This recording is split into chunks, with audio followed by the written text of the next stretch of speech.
Welcome back to the morning show here on Arise News. I'm Biola Labi. And I'm Tundra Biola. Our next and final guest is a United States-based global educational and mental health strategist who assists in implementing transformational and sustainable growth strategies in other countries. She is a change agent for companies, organizations, and people groups interested in developing and implementing education and mental health policies. She currently serves as the Behavioral Health Commissioner for the County of San Bernardino and is the Institutional Campus Administrator, Vice President at Argosy University. She is also the CEO of Akindotun Merino Network. Here to speak on mental health, welcome Dr. Akindotun Merino. It's good to have you on the show. Thank you. Welcome to the show, Doctor. Thank you. So quickly, before we even start to talk to you about why you're here, what you're here doing, I see that you sit on the commission of San Bernardino, which also was affected by a mass shooting. Correct. Earlier this year. What is it like as a mental health expert in an environment like that? And how do you even begin to have a conversation with people? Yeah. And how does that affect people's mental health? Yeah, so we had the mass shooting, but even more recently, we just had a fleet of suicides in our schools, and so we had four students kill themselves in 4 different schools. And so all of this impacts the collective mental health of the people. And so it's not just you experiencing it as a stressor, it's the entire community is now impacted. You're afraid, you can't go out of your homes, you think it's gonna happen to you next, people can't sleep, you can't concentrate at work because all these things are happening. So the first thing that we did was we have to do a mass kind of information brief to people and say, okay, this is what's happening. This is what you need to do with talk to your kids. Hug them more. Have family time. These are little soft skills that we don't know that are important, but they are so important. And then some people we have counselors. We have counselors that the therapists will go to the schools or they'll go to the county and you can come see them for free for that time. So this actually took a year in trying to make sure that we are okay in that community. Wow. So it wasn't something of you go to the center and then you're done. No, it's not a one-time thing. This is a consistent thing. See, when mental health, see what happens your body, and when we talk about mental illness, you talk about it's like a stigma, but you think about it in Nigeria, the Federal Ministry of Health says there's at least 60 million people who suffer from that kind of a form of mental illness. Yeah, 3 in 10 Nigerians. 3 in 10. Think about stress, chronic stress, mental illness, depression, and mental illness. So even if you just took those 2 alone, you find that 1 in 2, 1 in 3 will have those kind of issues. So that's the kind of things that we do. So we know you're Nigerian. Yes. You're based in the U.S. Yeah. Tell us why you're actually here. I mean, besides coming to see our beautiful faces in Nigeria. I know. But why you're home and what type of impact you're trying to make on this trip. So, well, I'm here with a list tour. Latanya, that was Yes. here earlier. And basically, I love what they're doing. I love what the list tour is doing. They want to empower people in businesses. They want to navigate and leverage the power and the strength of Africa and the United States, especially Black people. Listen, I am pro-Blackness and making sure that we as a people become who we need to be. So many times we talk about potentials. Well, there's a lot happening here. Oh my God, there's so many beautiful things happening, but with 150 million plus of us, so we need to make sure that Latanya comes in and she brings in all of these great speakers and saying, listen, we are going to take you from where you are, startups. We're going to take you from where you are. We're going to mentor you to being the best, entrepreneur that you can be. So I'm here to say the mental component of it, mental health component of it, to say, okay, you all entrepreneurs, you all need to know that you are at risk of mental illness because the very same forces that makes you the best business person are the ones that are going to work against you. Does that make sense? Yes, totally. Because you're an overachiever. You know, you don't sleep. You're over-caffeinated. You know, you're eating too much because you're traveling all the time. You don't have time for family, which is your support base. So these are the things that actually going to get you depressed and going to get you into stressors that you don't want.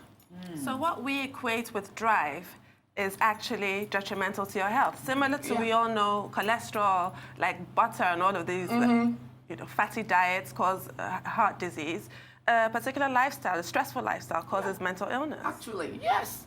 So you find out that the very thing that makes you, that drives you, is the very thing that's going to cause your stressors. So, for example, you have networking. They tell you network. But it also doesn't give you time to kind of calm down a little bit and isolate yourself. So if you're constantly, let me go back and say, you know what stress is? It's basically your body's defense against threat or danger. That's all it is. Either perceived or real. Yeah. So if your body thinks, this is going to be danger to me, this is a threat to me, immediately begins to release those chemicals that we call the fight or flight, you know, the stress, you know, releases. And what happens is this thing, I need to protect it. I need to protect you. And then you start having, you know, your anxiety, you start feeling, you can't sleep, you can't do those things. That's stress. That's your body saying, and then and it progresses.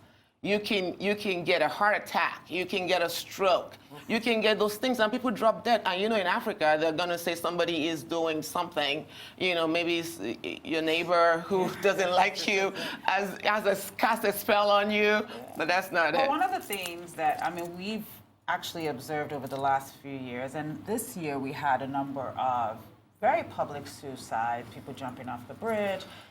We've been talking about the issue of depression over and over again. But the one thing that continues as people embrace this conversation, there's also the other side of stigma. How do you think that people can handle stigma? But at the same time, how do we manage stress on a day-to-day basis when it comes to living in Lagos or living in Nigeria? Well, let me talk about stigma first, because stigma is not just a Nigerian thing. We have stigma issues in the United States, and we usually have it amongst minority groups and amongst religious groups, because the very idea of mental illness is foreign to us. We think that it is weakness. Minority groups think that it's weakness. If you say, "Oh, I have depression," they're like, "What's wrong with you? Get up! You know, I can get out of bed. Get up! You can't." No, it is not so. It is innate in our culture that we strive to be better than. You know, we want to show that we can do, and because of that it's what is the reason why we don't really talk about it. So you can have a friend that talk to you, a friend talks to you, you know, this has happened to me, my husband did this, my wife did that, and you're like, girl, you're gonna bear with it. You can, don't worry. Your mom did it, you can do it. So nobody's dealing with it. How do we overcome that? It's information. It's getting the information out that you are not, when we talk about mental illness, it is not that you are mad, because that's what we equate it to. It's not, you're not mad. You are simply a human being. You are just reacting to the stresses of your life. So I think the public service announcements, I think people like myself coming out and talking about it more, we just need to talk a lot more about it and educate people. So for example, bipolar, you know, it's something that is very chemical. It just means that your brain doesn't have enough chemicals that it needs to survive. It's almost like being having sickle cell. Thank you. Like it's almost as that simple. It's not a moral exactly, and that's the thing about it. You just need to balance it out. Now, recently we saw quite the most disgusting display of a politician who was aggrieved, decided to smear his opponents with mental illness. Now, our Constitution states very clearly that if you're a lunatic, you cannot run for public office. So he was linking the allegation, mind you, not fact, that this person has sought treatment to lunacy. This is the level of ignorance that we have in this society, whereby if you admit to suffering from depression or bipolar or even just anxiety, Yeah, just anxiety. you're judged, you're labeled. And that is so wrong on every level, because if someone had cancer, if someone had Sympathy. even just, I don't know, you have a headache, or Sympathy. nobody So is much going to sympathy say for that that. person. So I think that, in fact, if we get into that, that has to come not only from a governmental, Well, we have to change the Constitution. It's thing. actually in the Constitution. We have to change that. The lunatic, the Lunatic, word yeah. lunatic is in the Constitution. We need to get rid of that. Yes.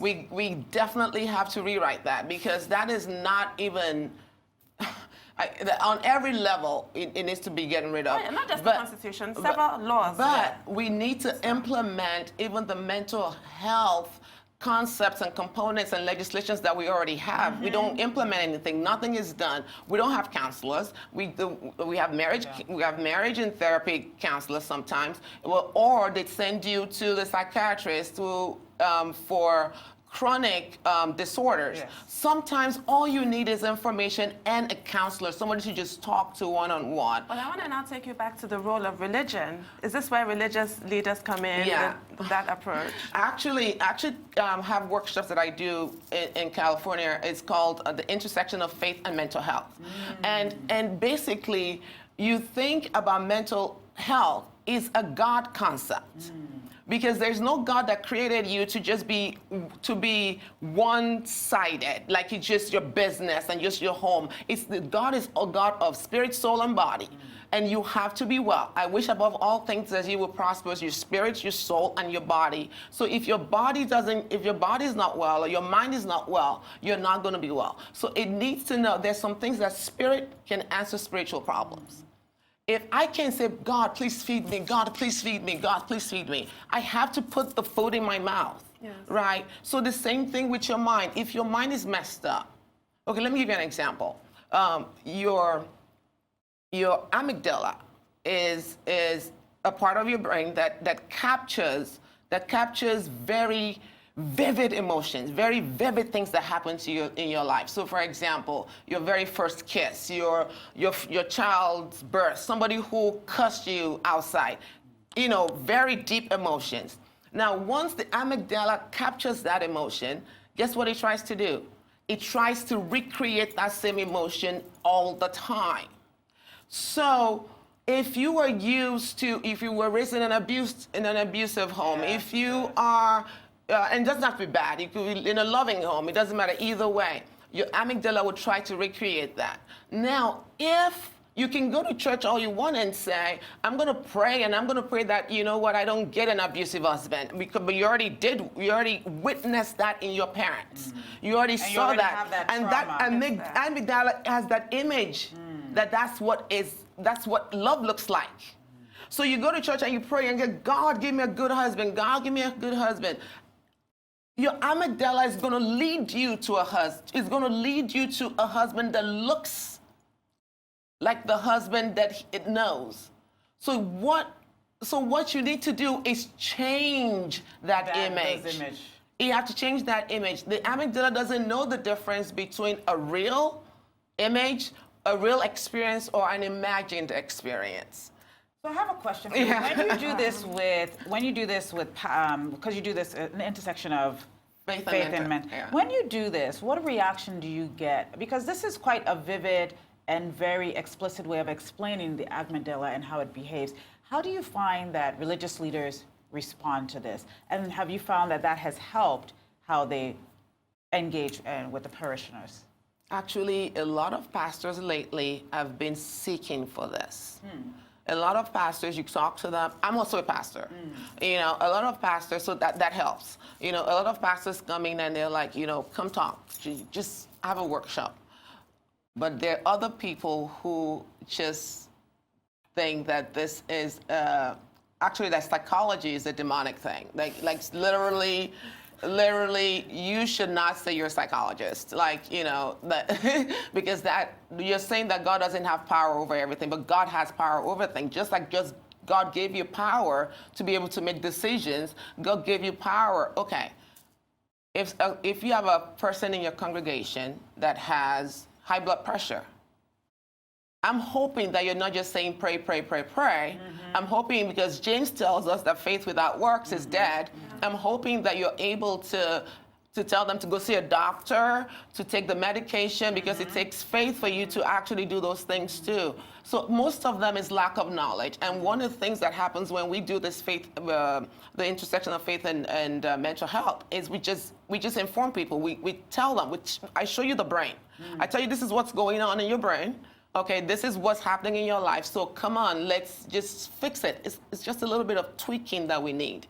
And so education.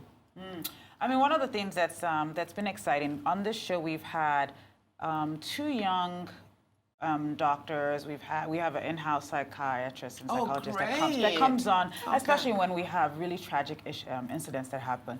And one of the things that's really been interesting to me is some of the conversations they're having around stigma. So one of the young men that came, he was a medical student, and he went into deep depression. And he was on the show talking about that, and now he has a youth organization in which they try to educate young people and help young people through depression. One of the things that we have as a people is that when we see young people, we're like, what can you possibly be depressed about? You have all this hope in the world. What are some of the things that parents need to be aware of? What are some of the warning signs? And how do parents help their children? That is a great question, such a great question. One of the things, before we even get to that, one of the things you should also know that depression and some of these things are genetic. So some people have a proclivity to it. Okay. So if you have that auntie or that uncle that, they said they're in the back room or they don't come out or something, it's genetic. And so the environment that you create is very important. So I might be genetically prone, I might have a proclivity to depression, and you might not.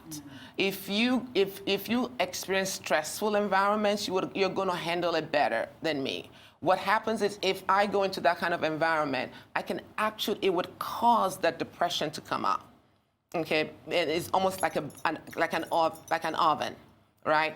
And so what we need to do, either whether you have a proclivity to it or either you don't, is the environment that you create at home. So number one, the home is the temple. The home is paradise. That basically, if you can create a house, a home where your kids are nurtured.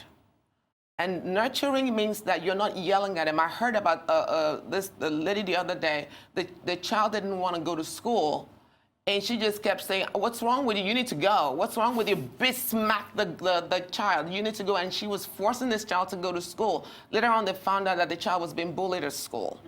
Okay, and so the amygdala, when I was talking about, would have captured that in that child. And so just create an environment in your house that is worthy of nurturing your children. So make sure that they have a healthy breakfast or healthy meals. And the other thing about mental health or stress is, and reducing stress, is exercising. I'm very big. You need to exercise. Exercise will create the same hormones that your brain needs to be healthy. So make sure you exercise, even if it's walking, even if it's climbing the stairs. So instead of taking the lift, instead of taking the escalator, walk up the stairs. Walk to the park a little bit farther away so you can walk. And we walk a lot in Nigeria anyway, right? We're walking. I'm hoping. Not so many sidewalks like we used to have. Yeah. We've built over them, so you find ways to walk. So those are things you can do. And then talk to your kids. Talk to your children. Make sure that you know what's going on in their lives. Don't assume that you know.